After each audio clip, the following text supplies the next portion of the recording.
দ্বিপাক্ষিক বাণিজ্য নিয়ে যুক্তরাজ্যের সঙ্গে প্রথম আনুষ্ঠানিক চুক্তি হলো যুক্তরাষ্ট্রের। বেশ কিছু খাতে শুল্ক ছাড় দিয়েছে দুই দেশ। ফিলিস্তিনকে জাতিগত নিধনের দিকে নিয়ে যাচ্ছে ইসরায়েল, সতর্কতা জাতিসংঘের। গাজায় ইসরায়েলি হামলায় আরও ২৭ ফিলিস্তিনি নিহত। এবং নিজের সম্পদের ৯৯% দান করার ঘোষণা বিল গেটসের। আগামী ২ দশকের মধ্যে বন্ধ করবেন বিল গেটস ফাউন্ডেশনের কর্মকাণ্ড। বিশ্বজুড়ে ঘটে যাওয়া দিনে গুরুত্বপূর্ণ ঘটনাবলী নিয়ে আরটিভির নিয়মিত আয়োজন সারাদিনের বিশ্ব। আপনাদের সাথে আছি আমি সালিহা পারভিন সাথী। রাতারাতি পাল্টে গেল চেহারা। ভারত ও পাকিস্তান পূর্ণ ও তাৎক্ষণিক যুদ্ধবিরতিতে সম্মত হয়েছে বলে জানিয়েছেন মার্কিন প্রেসিডেন্ট ডোনাল্ড ট্রাম্প। শনিবার সোশ্যাল মিডিয়া ট্রুথে এক পোস্টে এ তথ্য জানান তিনি।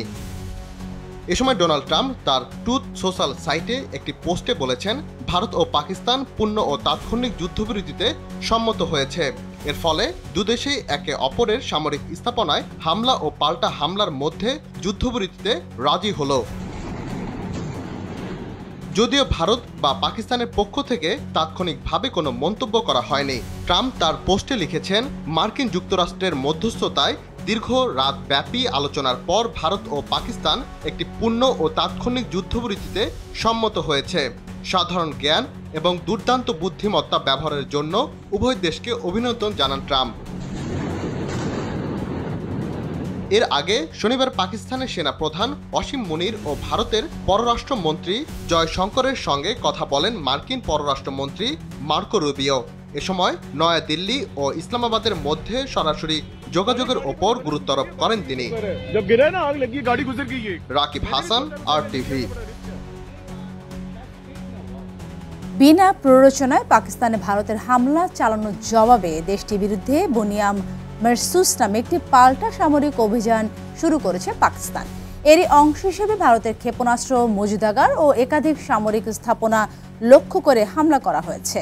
পাকিস্তানের এই পাল্টা হামলার আগে দেশটি দাবি করেছে যে আজ ভোরে ৩টি বিমান ঘাঁটি লক্ষ্য করে ক্ষেপণাস্ত্র নিক্ষেপ করেছে ভারত। এর একটি রাজধানী ইসলামাবাদের কাছাকাছি ছিল। ৩ দশকের মধ্যে সবচেয়ে বড় সংঘাতে জড়িয়েছে দক্ষিণ এশিয়ার দুই চির প্রতিদ্বন্দ্বী দেশ ভারত ও পাকিস্তান। হামলা পাল্টা হামলায় ক্রমশ উত্তেজনা বাড়ছে বৈশ্বিক ভূ রাজনীতিতে। এদিকে যুদ্ধের প্রভাব পড়ছে দুই দেশের সীমান্তবর্তী এলাকার মানুষের জনজীবনে।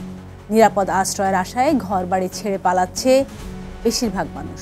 বিস্তারিত অর্ণব প্রসাদের রিপোর্টে।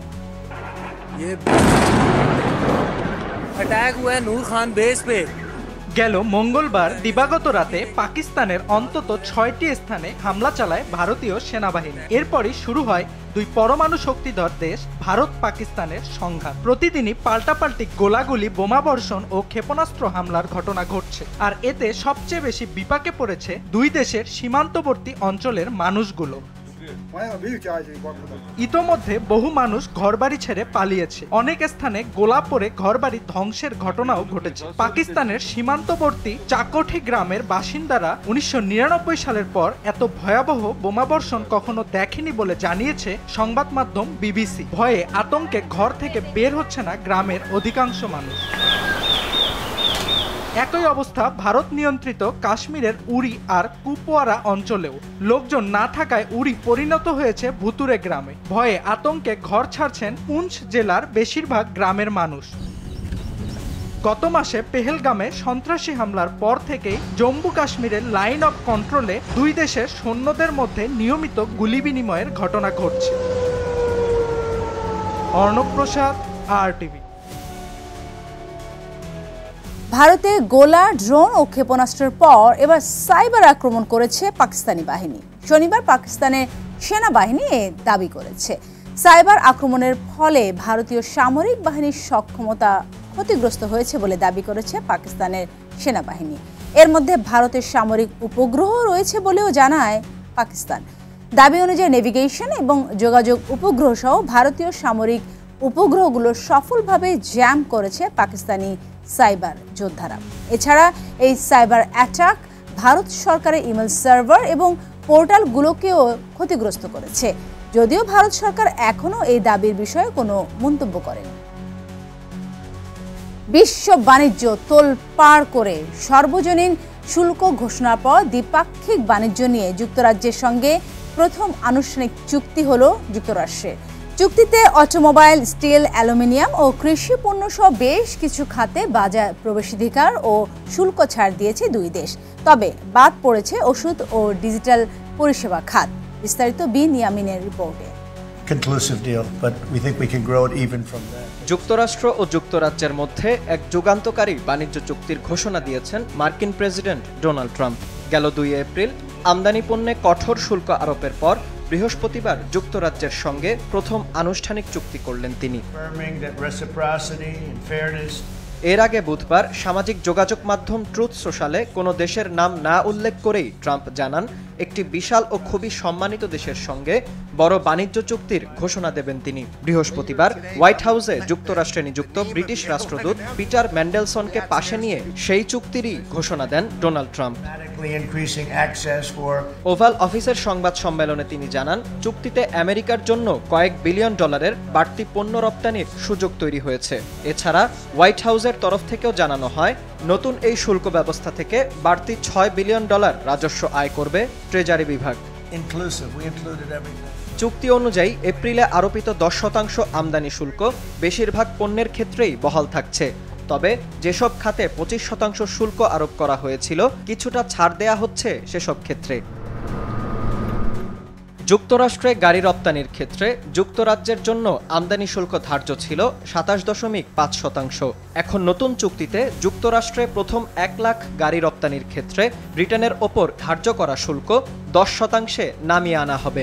তবে এর থেকে বেশি গাড়ি রপ্তানি করলে শুল্ক বহাল থাকবে 25% হারেই। শুল্ক ছাড় দেয়া হয়েছে স্টিল ও অ্যালুমিনিয়াম রপ্তানিতেও। ব্রিটিশ সরকার জানিয়েছে, এই দুই পণ্যের রপ্তানিতে 25% শুল্ক নির্দিষ্ট থাকলেও তা প্রত্যাহারে সম্মত হয়েছে যুক্তরাষ্ট্র। মার্কিন বাণিজ্য বিভাগ জানায়, চুক্তিটি যুক্তরাজ্যের সঙ্গে স্টিল ও অ্যালুমিনিয়াম নিয়ে নতুন অংশীদারিত্ব তৈরি করবে। তবে এ খাতে শতভাগ শুল্ক প্রত্যাহারের বিষয়টি নিশ্চিত করেনি বাণিজ্য বিভাগ। কৃষিক্ষেত্রেও একে অপরের বাজারে সহজ প্রবেশাধিকার দেওয়ার চেষ্টা করেছে দুই দেশ। যুক্তরাজ্যে $700 মিলিয়ন ইথানল ও $250 মিলিয়ন গরুর মাংস সহ অন্যান্য কৃষিপণ্য রপ্তানির কথা রয়েছে যুক্তরাষ্ট্রের। অন্যদিকে যুক্তরাজ্যের কৃষকদের জন্য 13,000 মেট্রিক টন গরুর মাংসে শুল্কমুক্ত কোটা নির্ধারণ করেছে ওয়াশিংটন। নতুন চুক্তিটি যুক্তরাষ্ট্রের কৃষক, পশুপালক ও উৎপাদকদের জন্য প্রায় $5 বিলিয়ন সুযোগ তৈরি করবে বলে জানান প্রেসিডেন্ট ট্রাম্প। এর আগে ট্রাম্প ওষুধ খাতে শুল্ক আরোপের হুমকি দিলেও এই চুক্তিতে তা বাস্তবায়ন করা হয়নি। তবে একটি নিরাপদ ওষুধ সরবরাহ চেইন গড়ে তোলার প্রতিশ্রুতি দিয়েছে হোয়াইট হাউস।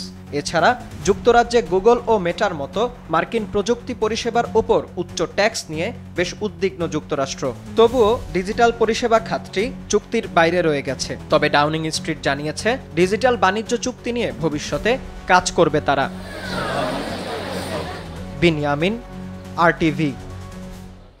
ইসরায়েলের এমন হত্যাযজ্ঞ ও উচ্ছেদ ফিলিস্তিনকে আরেকটি নাকাবা বা জাতিগত নিধনের দিকেই নিয়ে যাচ্ছে। শুক্রবার জাতিসংঘের বিশেষ কমিটি এ সতর্ক বার্তা দেন। তারা জানায়, সাধারণ ফিলিস্তিনিদের উপর অকল্পনীয় নিপীড়ন চালাচ্ছে তেল আবিব। এর আগে ফিলিস্তিনের উত্তর গাজার লাখ লাখ মানুষকে উচ্ছেদ করে 6টি ভিন্ন অঞ্চলে প্রত্যাবাসনের এক জঘন্য পরিকল্পনা প্রস্তাব করে নেতানিয়াহু প্রশাসন। এর পরিপ্রেক্ষিতে জাতিগত নিধনের সতর্কতা জানায় জাতিসংঘ। তবুও থেমে নেই ইসরায়েলের নারকীয় তাণ্ডব। অবরুদ্ধ গাজা উপত্যকায় ইসরায়েলি বিমান হামলায় আরও 27 ফিলিস্তিনি নিহত হয়েছে। হামলায় আহত হয়েছে আরও 87 জন। আগামী 2 দশকের মধ্যে বিল গেটস ফাউন্ডেশনের কর্মকাণ্ড বন্ধের কথা জানালেন সংস্থাটির প্রতিষ্ঠাতা বিল গেটস।